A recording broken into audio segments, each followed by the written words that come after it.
começar falando aqui do Flamengo também, no Rio de Janeiro. Trazer a Letícia Marques agora para o nosso papo. A gente falei, de São Paulo para do Rio, São Paulo, Doha.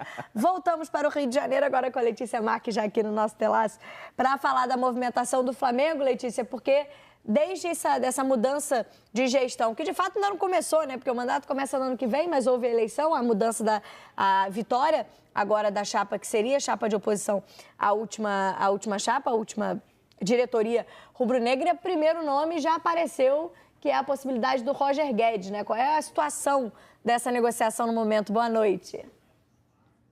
Boa noite, Camila, Rafa, Ramon e Thiago, todo mundo que acompanha aí. Bom, como você falou, né? O Flamengo teve uma eleição na semana passada, na segunda-feira passada. O Luiz Eduardo Baptista foi eleito o novo presidente do Flamengo. Ele toma posse nessa quarta-feira e aí inicia, de fato, o processo de transição dos governos, né? Podemos falar assim.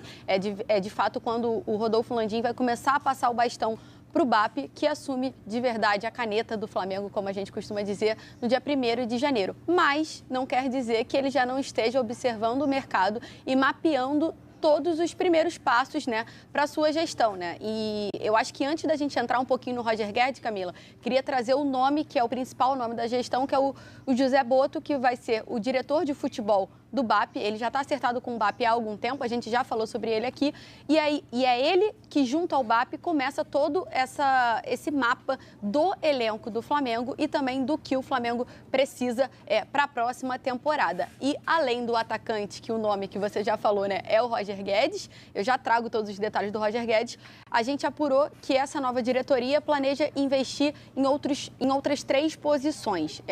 Lateral direita, um meia com características de um camisa 8, o atacante, né, que no caso a gente já tem um dos nomes como o Roger Guedes, e por fim, talvez até um investimento em um ponta. É verdade que o Flamengo tem alguns pontas por aí, por isso que a gente apurou que essa seria quase que uma 4ª prioridade da nova diretoria. Então, como vocês conseguem ver, né, eu e a Manu, a gente trouxe alguns detalhes lá no ge.globo para vocês lerem a matéria completa, é só entrar lá rapidinho, mas agora trazendo, Camila, como você perguntou, em relação ao Roger Guedes. O Roger Guedes foi o primeiro nome que a gente conseguiu descobrir, a Manu junto com o Caio Mota foram os primeiros a noticiar o nome do Roger Guedes. Ele é um nome que agrada ao presidente do Flamengo, no caso ao futuro presidente do Flamengo, ao BAP, mas é um nome que tem uma certa resistência entre o José Botto e também ao Felipe Luiz. Não é um nome que está descartado, mas é um nome que não vai ser a prioridade do Flamengo. O Flamengo já entrou em contato para saber as condições em relação ao Roger Guedes, mas num primeiro momento precisa de um aval do Botto e do Felipe Luiz, que não tem o Roger Guedes como a prioridade. Então, assim, é um nome que não é unânime do Flamengo, mas é um nome que agrada ao BAP, então vai ser um processo um pouco mais cauteloso para a decisão de qual será o atacante que o Flamengo vai investir. Mas o Roger Guedes, ao longo da carreira dele, ele já jogou pelos lados, ele já jogou atrás do camisa 9, ele já jogou como centroavante, então ele desempenha bem essas funções ali na frente. Mas o treinador não saber, você saber que o treinador não te quer. Assim, você é a primeira opção. Não, mas me surpreende, cara. Isso aí eu vou precisar discordar do Felipe Luiz. Eu acho que ele negar, caso isso seja mesmo, ele não queira o Roger Guedes, assim, me surpreenderia. Porque o Roger Guedes, como a Rafa falou, entrega repertório. Coisa que o Felipe Luiz demonstrou nessa reta final de competição desse início de trabalho dele. Ele jogava com o centroavante, ele jogava com 2 por dentro. Jogou com o Michael por dentro, fazendo dupla de ataque. E um cara para fazer dupla com o Pedro, colocando o Pedro como titular quando ele voltar, cara, não tem cara melhor que o Roger Guedes, na minha opinião. Acho que eu fiz a brincadeira que não quer, mas pelo que a Letícia trouxe, acho que a expressão correta seria não é ele o jogador que o Felipe Luiz gostaria, né? A posição que ele procura não é exatamente do Roger Guedes, não é isso, Letícia? Ô, Camila, só para explicar um pouquinho, assim, eu acho que quando vem a função do diretor de futebol, que no caso vai ser o Botto, a palavra principal, né, a palavra determinante de uma negociação, vai partir dele, pelo menos foi isso que o BAP falou ao longo da sua campanha, né, em diversas entrevistas que ele deu.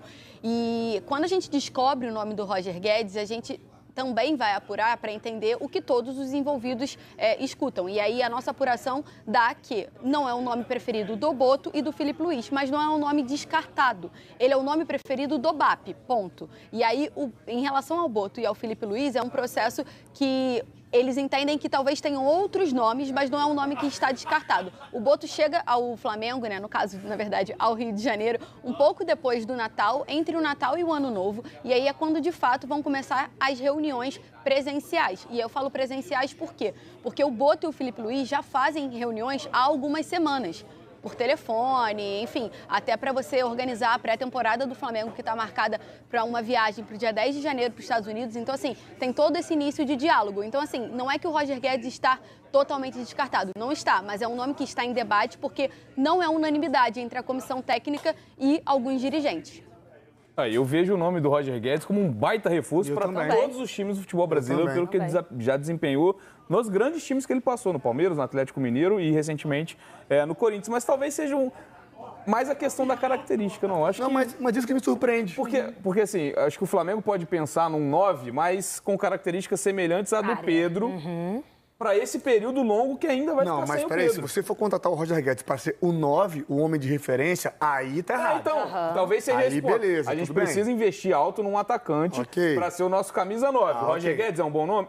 Mas ele não tem as características semelhantes à do Pedro, talvez, porque o Pedro a gente sabe que vai voltar só pro segundo semestre, né? Ele pode voltar um pouco antes, mas até recuperar ritmo de jogo e tudo mais, talvez seja um pensamento. Estou só tentando analisar um outro prisma, não pela qualidade do Roger em si, mas pelo que ele vai entregar em relação a características mesmo de jogo. Mas eu acho que, assim, de novo, palavra repertório, que o Roger Guedes entrega, ele não é 9.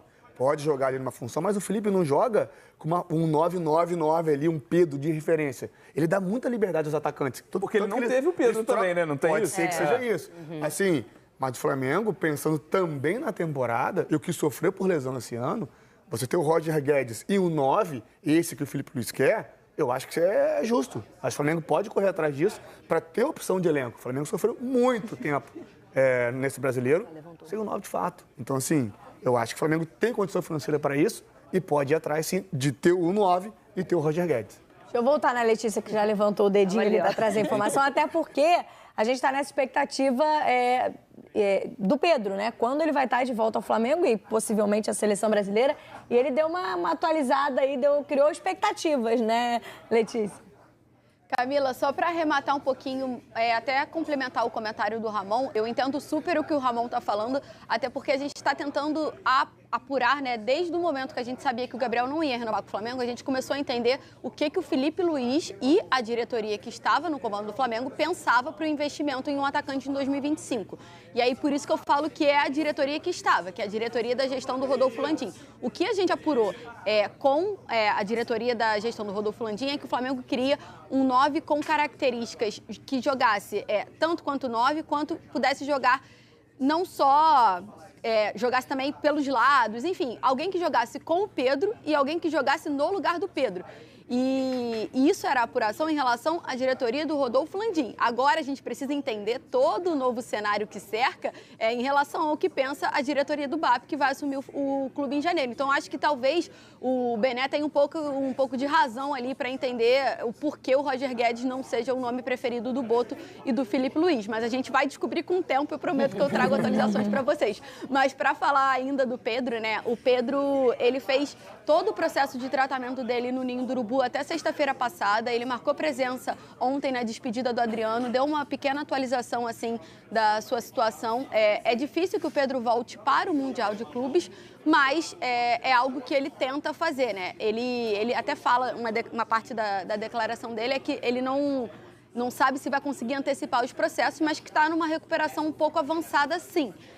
Mas como a lesão dele foi uma lesão muito grave, e o tempo de recuperação é muito longo, e eu acho que vai além do tempo de recuperação para voltar aos gramados, né? É de fato o tempo que você precisa recuperar o ritmo. Acho que o Ramon pode falar um pouco melhor sobre isso, mas não é só voltar aos gramados, é você recuperar todo o ritmo, recuperar a sua força muscular, então tem todo esse processo. Mas o Pedro, pelo que a gente apurou desde sempre, o retorno dele é lá para o meio do ano mesmo de 2025. E eu não tenho dúvida que o torcedor está ansioso por esse retorno, porque é um jogador, claro, muito importante. Mesmo fora dos gramados durante muito tempo, ele quase foi o artilheiro do Brasil em 2024. E também para a seleção brasileira, peça muito importante. Mas ainda falando de mercado do Flamengo, Rafa, não chama atenção esse número de reforços? Digamos assim, quatro jogadores do Flamengo pretende. Isso quer dizer que vai sair gente, né? Porque já tem muita gente por lá.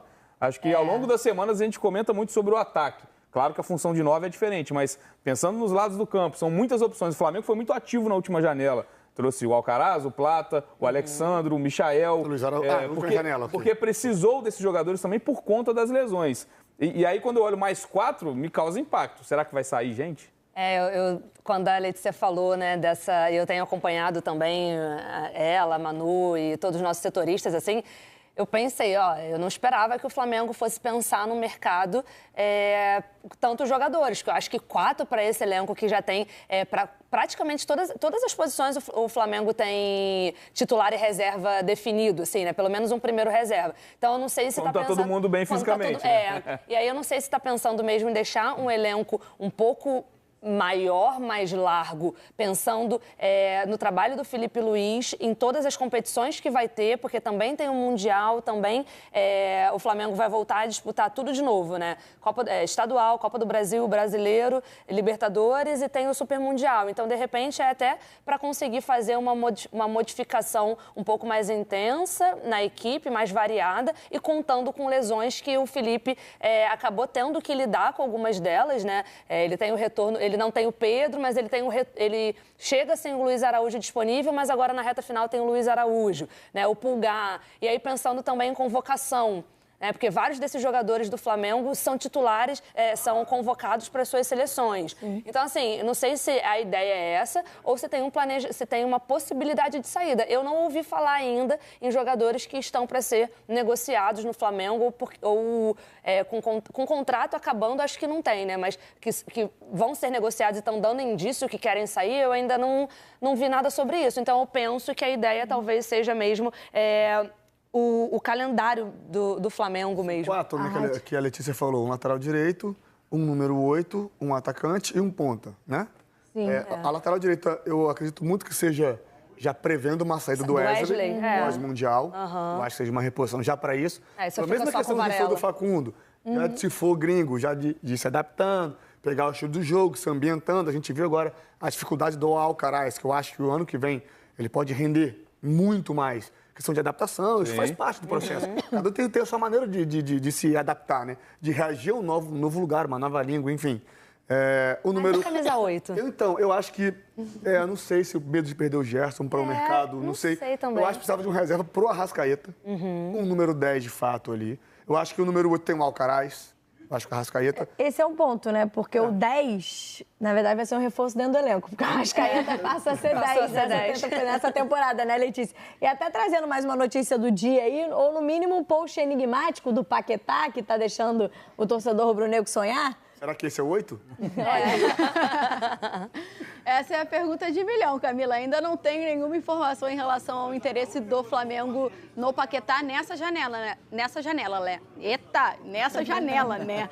Lembrando que para quem não entendeu, o Paquetá postou isso é um louvor, na verdade, mas agitou as redes sociais, né, os torcedores do Flamengo principalmente. E aí, só para contextualizar, a gente ainda não tem nenhuma informação de interesse do Paquetá nessa janela, mas na janela do meio do ano, o Flamengo sinalizou ao West Ham o interesse de contratar o Paquetá e, na época, tinha até o burburinho que a camisa 10, que já não estava com o Gabriel desde maio, estaria sendo guardada para o Paquetá. Mas, como a Camila falou, temos uma novidade. O Arrascaeta é o novo camisa 10 do Flamengo. O presidente Rodolfo Landim fez uma publicação nas redes sociais, agora há pouco, né, nas redes sociais do clube, e fez uma chamada de vídeo com o Arrascaeta e deu ao Arrascaeta esse presente de Natal, como o Flamengo nominou. O Arrascaeta recebe a camisa 10, ele está de férias na Itália, atendeu a ligação do presidente Rodolfo Landim e agradeceu e disse que faria o máximo para honrar a camisa dentro e fora de campo. E aí, Camila, só para arrematar também em relação aos reforços, eu acho que é importante a gente falar, né? A gente cita 4 reforços em relação à nossa apuração, mas são 4 reforços que não necessariamente chegarão na janela do meio do ano, né? São 3 janelas nesse ano. Tem a janela do início do ano, tem a janela pré-mundial e tem a janela pós-mundial. Então, assim, pelo mapeamento agora do elenco, eles identificam essas 4 necessidades, mas de fato são 3 prioridades e o ponta fica um pouquinho ali como 4ª prioridade. E a camisa 10 tem a hierarquia do Arrascaeta, né? Quem tava na fila, já teve o Gabigol antes. Não, já é para ter sido 10 desde o início, né?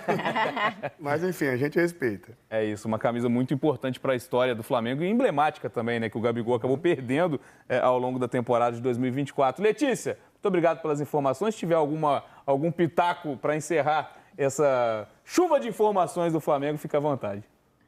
Não, só então para a gente arrematar, né? Ontem, na festa de despedida, né, do Adriano, o Zico comentou que ele foi convidado pelo BAP para ser o representante do Flamengo lá no Mundial. Informações do Flamengo com a gente aqui no Tá Na Área.